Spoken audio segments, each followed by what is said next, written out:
Hi guys, this is my Sister Wives update for May 2025.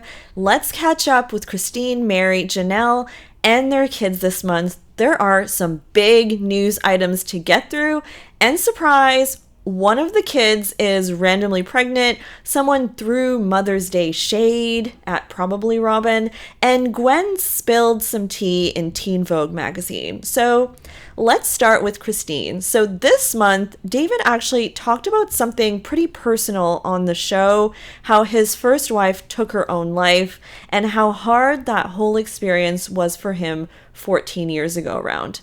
This was, of course, in an episode heavily focused around Garrison, so it made sense that he would bring it up and kind of open up about it.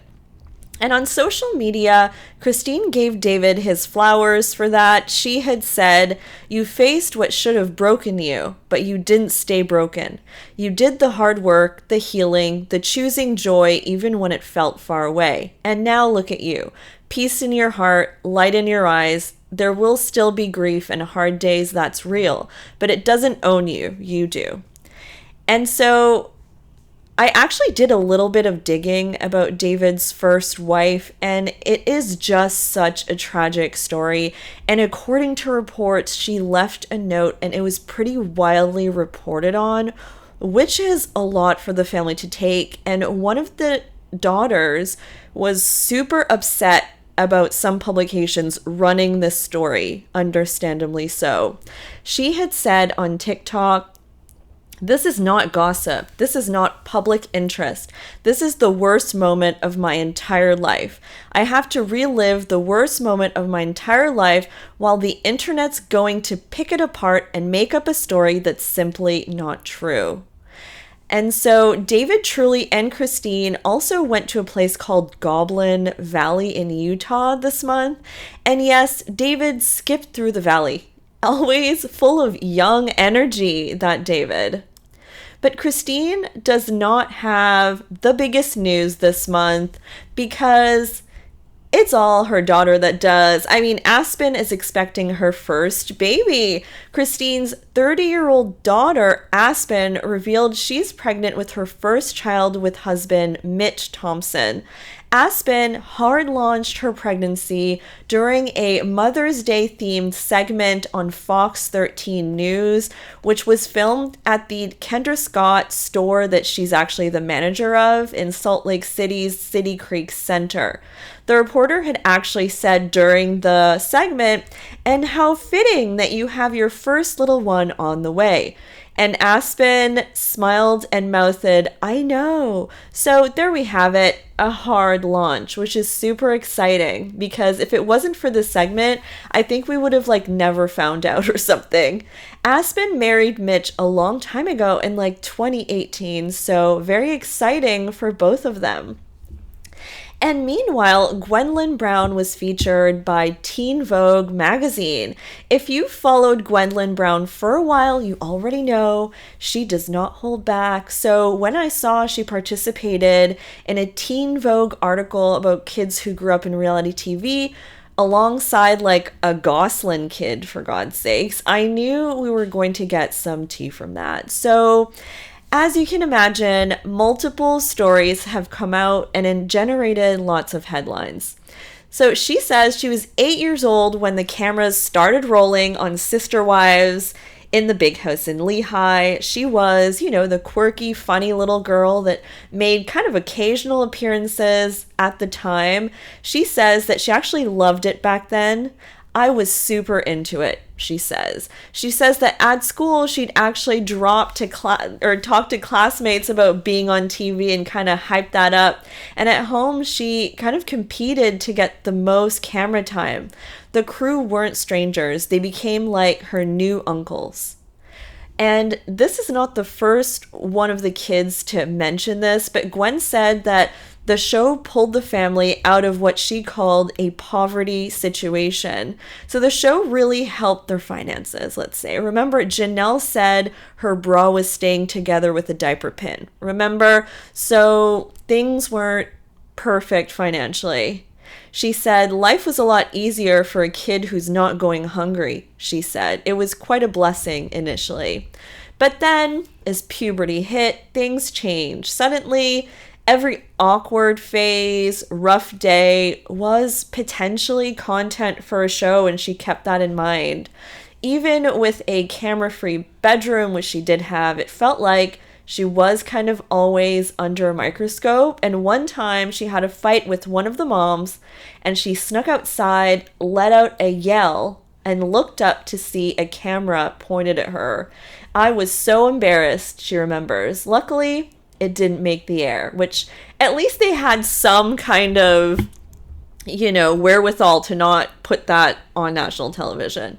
Family vacations were a highlight, and getting to watch them back is a gift in its own way, according to Gwen. Gwendlyn was not shocked when her mom and Cody divorced because, of course, they were going to ask that in the interview. She said, "I felt like they should have divorced for a while," she says. She remembers seeing them argue and thinking, "I hope they get a divorce," as a kid, which is not really like a normal thought, really. So she says she's growing a bigger dislike, though, for being on TV, and says, "It used to feel normal. Now I'm like, this doesn't have to be my normal, and it's weird."